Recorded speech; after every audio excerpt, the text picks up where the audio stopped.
What's up, everybody? I'm Caleb Ochoa, also known as NFL K22, and this is Betting the NFL, week number 2 of the NFL season. And as always, here with me, my co-host Derek Wesley, also known as DWeezy. What's going on, man? Man, ready to dive into these lines and see what value we can find. It's another week, like you said, week 2. It was a surprising week 1. Had a couple upsets. Definitely had some teams do things that we didn't expect to see out there. Um, had a couple things I think. Had a couple teams I think we got few answers about. It's still early on, so the jury's out on some teams, but I definitely think there's some trends and some things we might be able to get behind early in this season. Yeah, and we'll be going over that in just about a minute. A lot of good week 1.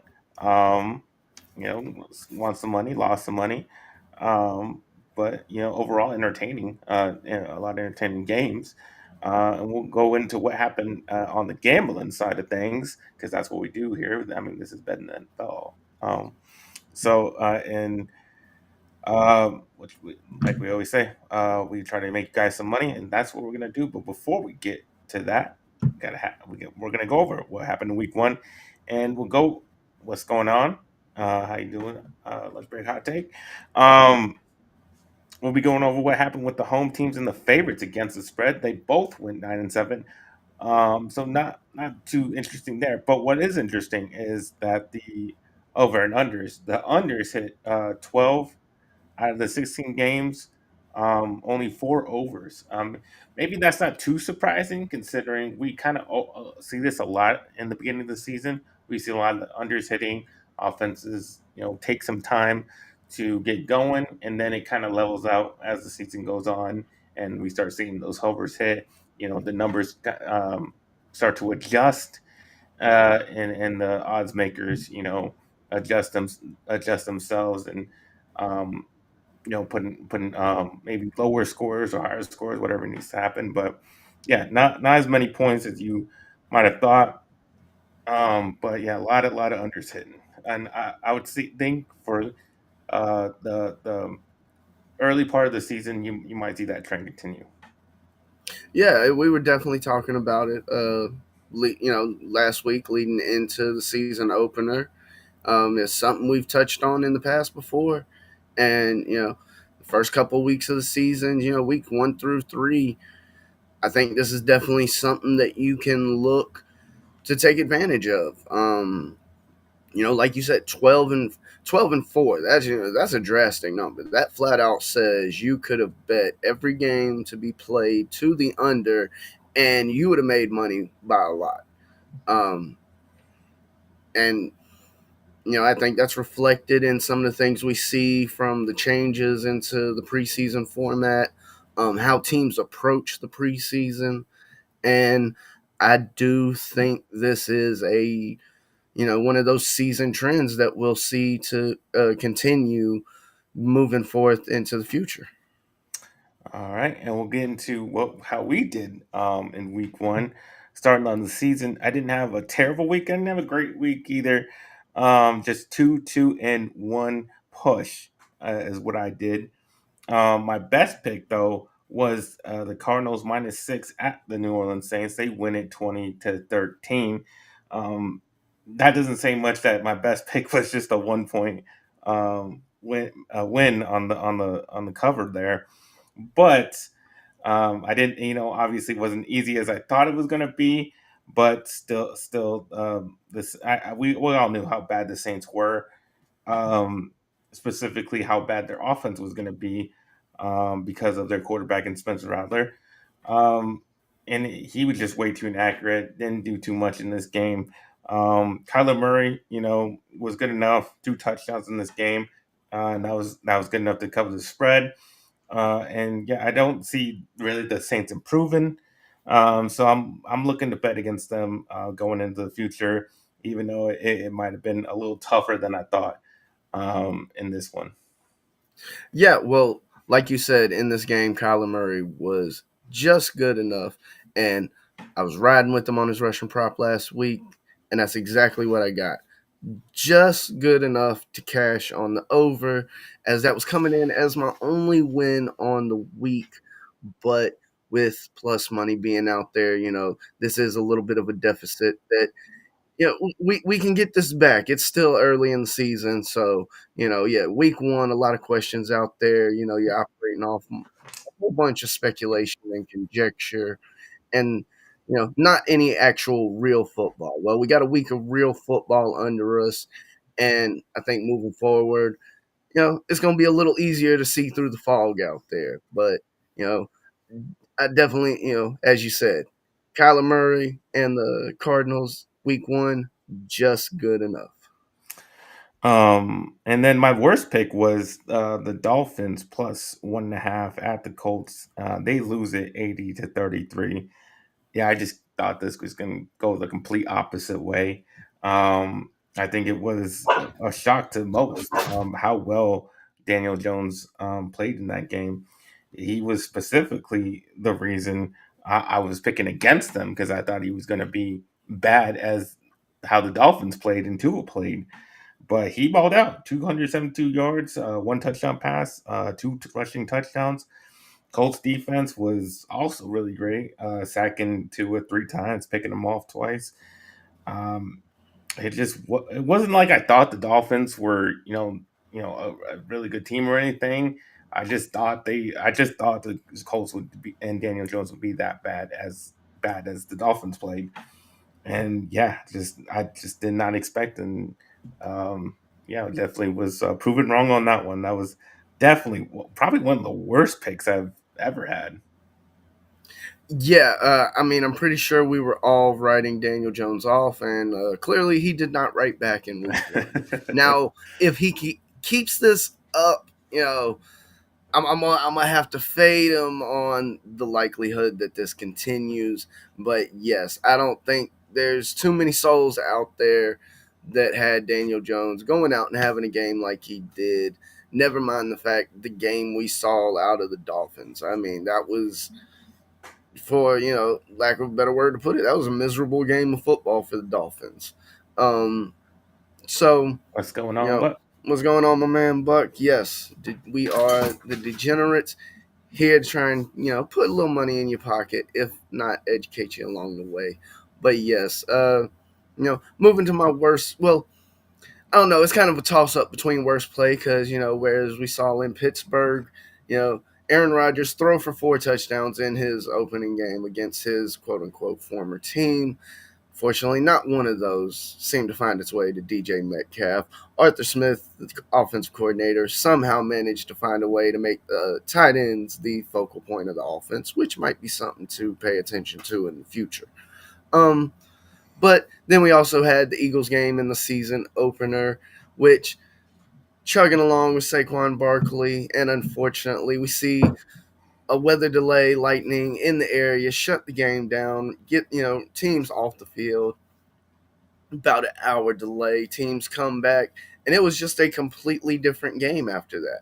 I mean, before the delay, you had to feel comfortable having the over on Saquon. Had 60 yards with about 20 minutes left to go in the game. A quarter plus.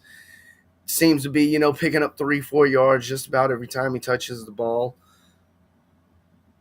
All of a sudden, game gets shut down right after the Eagles recover, a fumble. You feel like you got that momentum, a little extra time to pick up, some free yardage.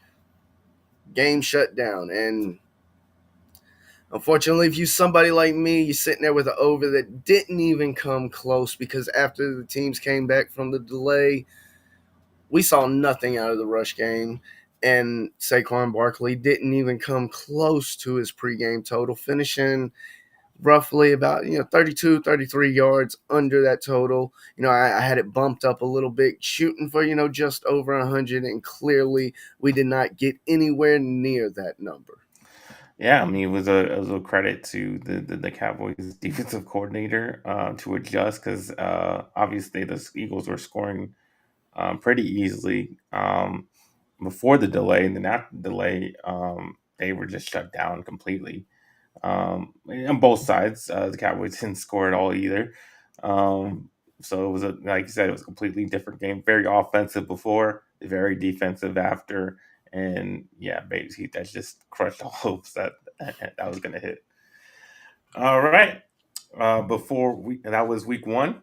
That was our bets, and we hope to learn from it, get better. But before we get into our week two bets, um, if you guys can hit the like button, subscribe to the channel if you haven't already, and if you really want to help us out, you can support us in many different ways to join our Patreon and all that. The links are in the description down below, so go ahead and you know do it and donate if you want to. Um, but and also as a disclaimer, like I always say, only please bet responsibly. Only bet what you can afford to lose. All right. Um, well, since I did a little bit better than you, I guess I'll take the first bet of the week. And these are our five best bets of week number two. And I'll start off with the Buccaneers plus 2.5 at the Houston Texans. The struggles from the Texans from last year seem to continue into week one. They only scored 9 points last week against the Rams. Stroud's regression, it might not just be regression, it might just be him. It just might be how he plays. The Bucks, struggled to get past the Falcons, but Baker looked pretty good, especially in the game winning drive, getting it to Ibuka for the touchdown. But the Texans have a tough time protecting Stroud, which means they have to rely on the run game this going into week two. I think the Bucks can scheme up some stuff to take advantage of them. Texans just 2-4 straight up last 6 games. I get that they are the home team, so that is why they are favored in this one. But I just think the Bucks are a better team currently, and they're playing better. Um, so yeah, I do like the Bucks getting the points here on the road. Yeah, it's hard to put much faith into that Houston offense. At least so far. Uh, we I don't think anybody saw the Houston Texans returning to the state that they're in anytime soon, given what we've seen in the rookie year of C.J. Stroud. But unfortunately for them, that's where we find them. As like you said, when you come out that flat in week one, it definitely raises some questions about your team. Not to say that they can't turn the season around, but it may take some time because when you go out there and struggle that heavily on offense, you know it's going to take. You're talking about 3-4 weeks, not a week or two. So expecting them to bounce back in this week, I think might be out of the question. So I definitely like the idea of backing the Bucks in that situation. Now moving into my first play, looking to go, out to Green Bay, Josh Jacobs, taking on the Washington Redskins and their rush defense. And we're looking at a defense that against the New York Giants in the previous week gave up, about 3 yards a carry. The Giants not seen as, one of the, better rushing teams out there. But I do think we're seeing a stronger rushing attack in Green Bay, better offensive line, definitely a better, talent level at the running back position. Taking the over 89 and a half yards at plus 145, bumping the number up a little bit. Like I said, I do like this matchup. We've seen Washington struggle in rush defense last year, and I think that's something that we'll see carry into this season. Um, like I said, they were able to contain the Russian attack some, but at the same time, they were also giving up passing yardage. And in this matchup, talking about Green Bay coming in off a strong win in week one, definitely like the amount of carries we're going to see Jacobs get. So that definitely leaves open the possibility that he breaks off a long run in this game. Yeah, I think a lot of what happened last week was just the Giants having a bad offensive line. They couldn't open any holes for the running game even if they wanted to. Um, and so yeah, I do like that bet in this game. And the Washington's defense isn't great. Despite Holton, like the what happened last week is more on the Giants than Washington having great defense. So I could definitely see him getting over there. But for my next pick, I gotta go with my Dallas Cowboys at home minus 5.5 against those Giants that did so poorly last week. Um, yeah, this is just it's not a home pick. It really is even not even about the Cowboys. It's really about the Giants. I probably would have bet against the Giants no matter who they played after the performance that they put out last week. I mean, they are bad. They are a bad, bad team, and they've already announced that Russell Wilson will be starting for them once again. So it's not going to get any better. It's going to look the same as it did last week. And so, like I said, it really isn't about the Cowboys. It's like I was ready to bet that against them, really, no matter who it was. Um, and it starts with the same problem they have every single year is they can't protect their quarterback. Their offensive line sucks every single year, and it sucked in week one, and they could not protect him. And he's a guy that holds onto the ball anyway. So it's a bad combination when you have a bad offensive line and Russell Wilson who holds on the ball way too long. They don't really have any weapons outside of Malik Neighbors. Like you just mentioned, the running game isn't good. I think a big reason why the Cowboys will be able to cover is because our receivers will be able to exploit their bad DBs. That's one big weakness on their defense. We all know about their front seven; they can get after the pass rush, but I think if Dak can get the ball out of his hand quick, then we don't really have to worry about that. And then the CD Lamb, George Pickens can just take off and run. So I foresee that happening. Um, well, like I said, Russell Wilson starting again. He's going to be he was terribly inaccurate in week one. He's going to be inaccurate again. Cowboys really need this one. They don't want to go on two, especially after they really felt like they should have won last week. So I think they're going to get this. If they can't beat the Giants, then what are they? Man, come on, they have to beat the Giants this one, and they can definitely at home cover a 5.5 point spread. And Dak Prescott has not lost to the Giants since 2016. So there you go. Yeah, we look for trends in this business, and I mean that's one that's hard to argue with. And when you talk about what looks to be a lopsided matchup, it's hard. Yeah, there's really no argument in not taking the Cowboys in this matchup. That being said, you're gonna see me going to CD Lamb for my next prop, looking for an anytime touchdown coming in at plus 105. Just slightly more than even money, but I think that says the books are saying just how likely it is we're going to see him find his way to the end zone in this matchup. He was kept out of the end zone in week one, even though he saw 13 targets. He pulled in 7 of those, still had 110 yards on the stat sheet. Definitely got a better DB room in Philadelphia than what we're talking about in New York in this game. So definitely expecting CeeDee Lamb to find his way to the end zone, likely through the air, but you never know. Sometimes we do see him with the ball in his hand, some sort of, jet sweep, whatever it might be. But Lamb putting up 6, put it in your book, plus 105. I love it, love it. All right, I'll get to my third pick, and that will be the Jacksonville Jaguars plus 3.5 at the Cincinnati Bengals. Both teams coming off a win, but the Bengals win wasn't that impressive. They almost lost to an old Joe Flacco and a pretty poor Browns team. If not for missed field goal, they probably would have lost that game. Jaguars, on the other hand, they were fully in control of their win, of their 16-point victory, pretty much the entire game. Though Trevor, wasn't great in the game. Um, the running game was really great. Trevor Etienne kind of ran all over the Panthers defense, and they did so well that they traded their backup on Bigsby.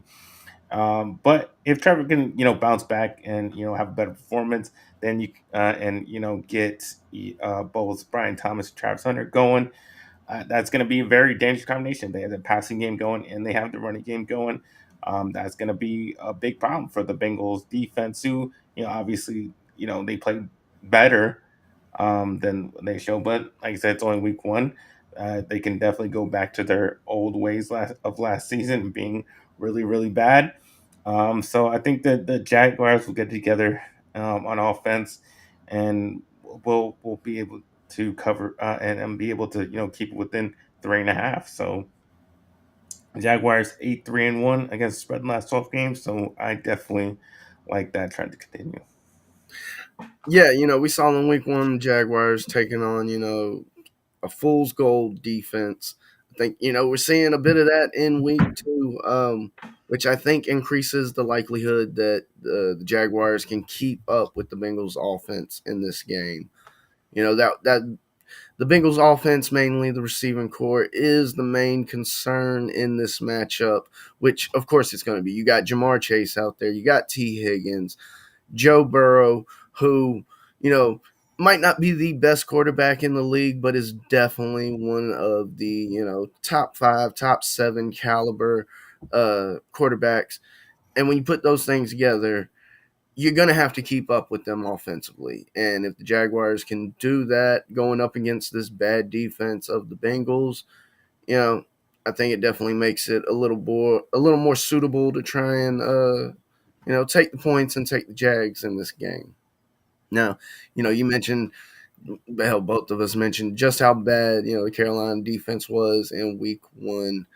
You know, Unfortunately, it was the seventh straight game that we saw the Carolina Panthers give up 200 or more yards on the ground, and of course, we follow trends here, so that's exactly where you got to go. James Conner over 69 and a half yards, plus 115. I think this number's too low. I mean, yes, he only put up about 40 yards in week one, but we're talking about a better rushing defense in that matchup. And with what we got going on, they were committed to the run. It was spread around a little bit, but the Cardinals were committed to the run in week one. And I definitely think we see that same commitment.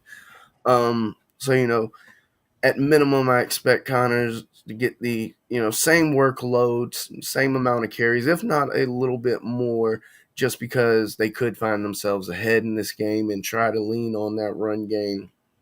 And if you got a porous run defense, they're not going to be able to stop the run. So you're just basically talking about matriculating the ball downfield, which works in my favor. Um, I mean, you can find a few different reasons to fade this Panthers defense, especially when it comes to the run game. Um, so it's kind of hard. Now, I would say potentially, beware of a Russian prop for Benson in this game. Yes, you like the 8 for 69 that you saw in week one, but 52 of those yards did come off a single play. So you're talking about 7 carries for 17 yards on those remaining carries, which when you look at it in that light, makes you worry. If he can't break off the big run, will he be able to get over any sort of rushing total? And if somebody else does get hot, as we sort of saw a three-headed attack in week one, how many carries will he actually see in this game? So I think you're going to have to choose between one or the other. And given that we saw Connors used as the mainstay back in week one, I'm going to go there with the over on the Russian prop. Like I said, going over 69 and a half yards. Yeah, this one's an interesting one. I don't want to react on either one of these teams of what they did in week one. Obviously, one loss, one didn't look great. But I don't know. I don't want to overreact on uh, uh, anything on on any player or anything we saw. I want to take a little time and see what happens in week two before I make put some money on either one of those teams on any direction really. So that would be interesting to watch. But my next pick, I got the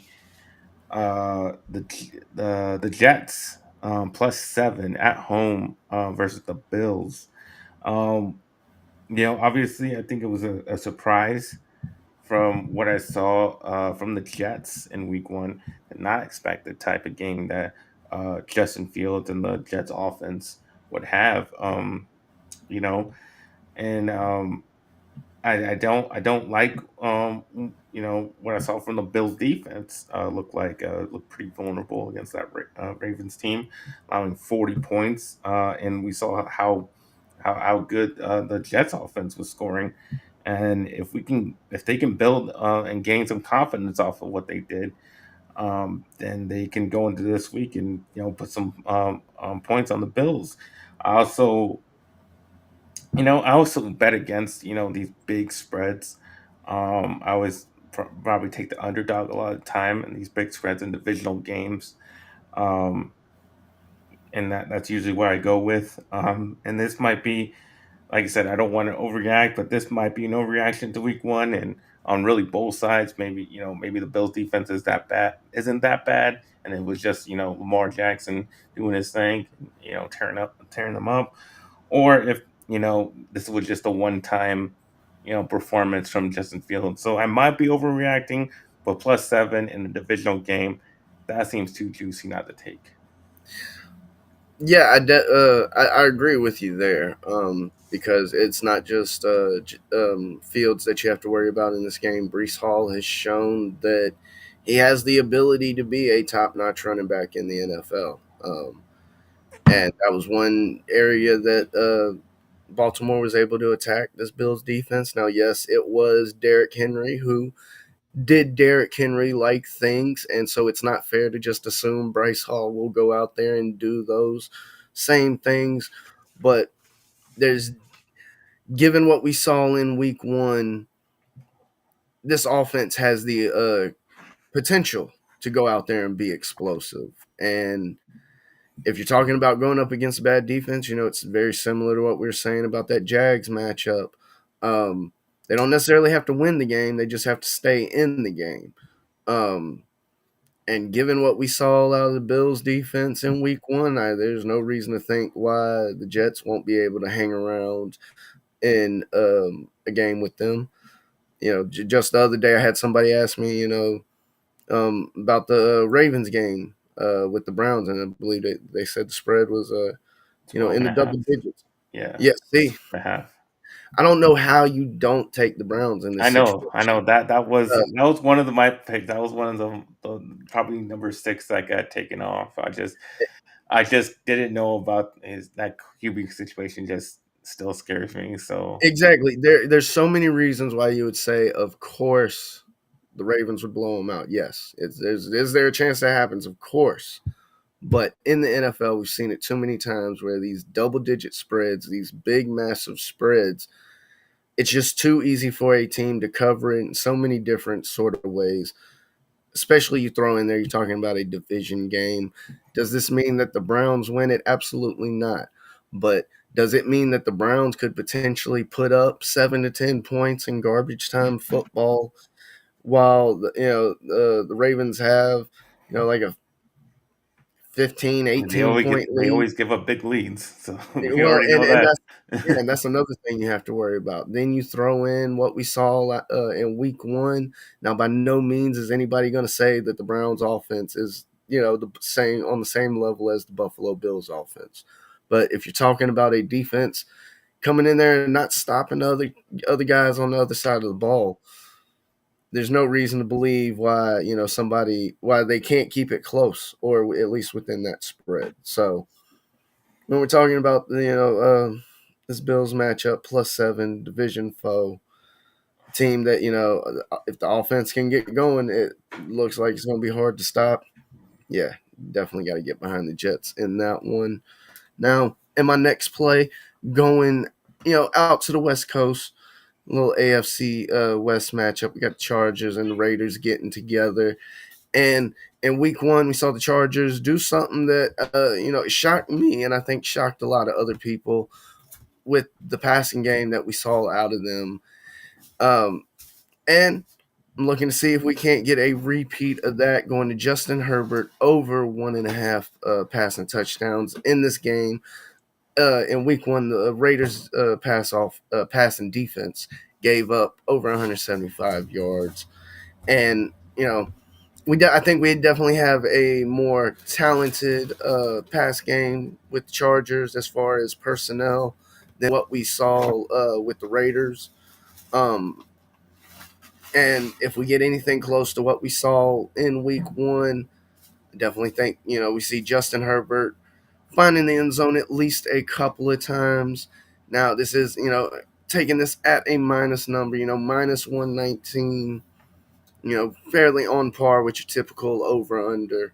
But in this matchup, a passing offense or passing defense with the Raiders that doesn't really scare me in any way. I feel comfortable with Herbert, like I said, reaching the end zone a couple times with this passing attack. All right. And for my final bet of the week, I have the Pittsburgh Steelers at home -3 versus the Seattle Seahawks. Aaron Rodgers and the Steelers offense look pretty damn good. We just talked about that matchup with the Jets. Um, they're ones who came out with the win. This offense looked much different than what we've recently seen from the Steelers. Um, and on the other side, Sam Darnold and the Seahawks struggled on offense. I mean, they only had 146 passing, 84 rushing yards. Sam Darnold really could only find JSN as his only outlet. I think they are going to have a tough time taking a long road trip across the country to go to Pittsburgh and try to go avoid going 0-2. West Coast teams typically struggle traveling to the East Coast to play in that early window of games. So I don't think Sam Darnold can really reach the heights that he did last year on the Seahawks team. I just don't think they have enough firepower to do so. I think the performance by Rodgers continues into this week, and I think they probably easily cover that -3. Seahawks 0-5 against the spread in the last 5 games, so I'm on the Steelers this week. Yeah, I definitely don't expect the Steelers to repeat the 4 touchdown passes from week one in this game. But like you said, it's definitely notable when we see these West Coast teams have to come east and play at, that 1 o'clock East Coast time slot. And we're also, I felt there was major concerns about Sam Darnold coming into this season with the Seahawks. A less offensive oriented organization. Not to say a lesser head coach, but definitely, you got a defensive minded head coach in Seattle versus where in Minnesota you had an offensive minded head coach. And so I think those things matter when you're talking about a quarterback who a lot of people felt that he was playing beyond his means last year. Now, we could see that, we could see that come true. And, unfortunately, I think that's what the case is going to be a lot this year with Seattle from the offensive perspective. Something personally, I'm going to be keeping an eye on. You know, people have joked in the past how much Arthur Smith loves the tight end position, especially Jonnu Smith. And in week one, sure enough, if we didn't see multiple tight ends with touchdowns in that game. So it is definitely something to keep an eye on. It don't bother trying to figure out, why. But if the man has an infatuation with the tight end position, it's our job to try and, take advantage of that while we still can before the books get on it. So there could definitely be some value in some of those touchdown markets or reception markets for some of these tight ends. Because at least, at the start of the season, you might see some very low totals where it's easy to pick up, easy win here or there.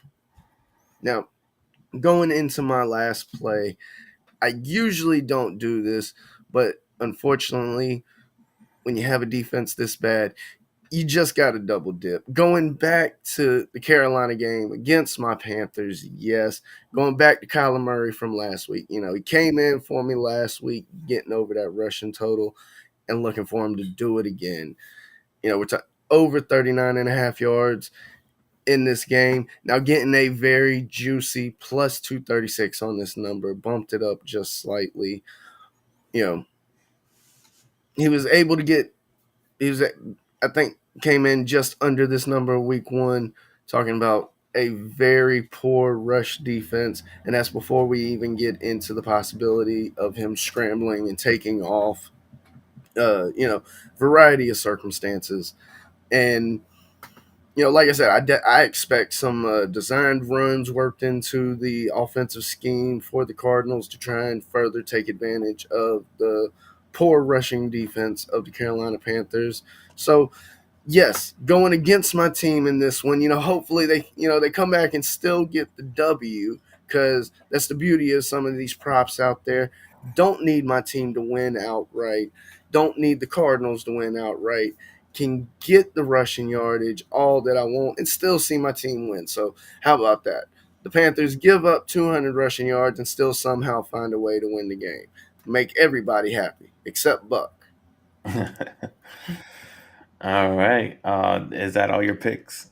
Yeah, that. Yep, like I said, wrapping it up, double dipping on my Panthers. You know, I'm a fan to the core, but I got to be realistic, especially when there's money on the line. And if there's an opportunity for me to take advantage of my team being bad, then it's almost my duty to do so. So as a fan, yes, it hurts to pick against my team, but that just means they got to go out there and prove me wrong. Yeah, but those are the best bets. Those are the ones you want to lose. Exactly. If you're gonna you're, make me you're okay if lose, you win. You okay if you lose, and it's a yeah. win-win situation. But that is our show. Those are our bets for the week. We will be back here next week, as always, all the way through the season, through the Super Bowl, giving you our thoughts and our bets and trying to make you all some money. So we thank you all for watching, and you can find me at NFLK22 on Instagram and Twitter/X. You can find me on this channel doing Good Friends, Better Rivals every Friday at 5 o'clock and talking Cowboys, talking Giants. You can tell everybody where they can find you. DWeezy. Yes, you can find articles of mine on the LGR website. There's links for everything in the descriptions below. You can join the free Discord, like my man said. We got Patreon, we got Ko-fi, many ways you can sign up to get more content, and as well as here in coming days, gonna be working on some content covering WNBA playoffs for Steel Conspiracy, right here on Good Friends, Better Rivals. uh y'all have heard me mention it before. A man of many sports, and if there's an angle out there that we can take advantage of, you got to. And I enjoy handicapping WNBA. It definitely offers some different perspectives and angles, and you know it's gonna be get to playoff time. Definitely some things we're gonna look into and see if we can't find some of that value and make a little bit of money. All right. We'll see you next week. And like I always say, let's get ready to make that money.